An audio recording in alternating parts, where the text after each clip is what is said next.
Friends வணக்கம்.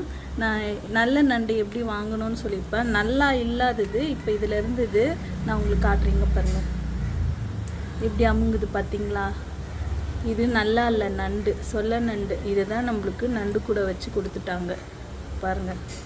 இப்படி தான் பார்த்து வாங்கணும். இந்த ஓடு பாருங்கள், மெத்து மெத்துன்னு இருக்குது. இந்த மாதிரி இருந்தால் நல்லா இல்லை நண்டு. இந்த மாதிரி வாங்காதீங்க. இங்கே பாருங்கள், இதுவும் அப்படி தான் இருப்பாங்க. இப்படி நசுக்கினவுடனே அப்படியே உள்ளே போயிடும். இதே நல்ல நண்டு நான் எடுத்து காட்டுறேன் பாருங்கள். இது பாருங்கள் எப்படி இருக்குது, கல் மாதிரி. இதெல்லாம் நல்ல நண்டு. நான் இப்போ காமிச்சத இது பாருங்கள் எப்படி இருக்குது. இது இல்லை, இது நல்ல நண்டு. இப்போ நான் ஒன்று இதோ உடஞ்சே போயிடுச்சுங்க பாருங்கள், எப்படி இருக்கு பாருங்கள். நான் உங்களுக்கு அழுத்தி காட்டில் அப்படி இதுவாகிடுச்சு. அதனால் நண்டு இப்படி தான் பார்த்து வாங்கணும். நல்ல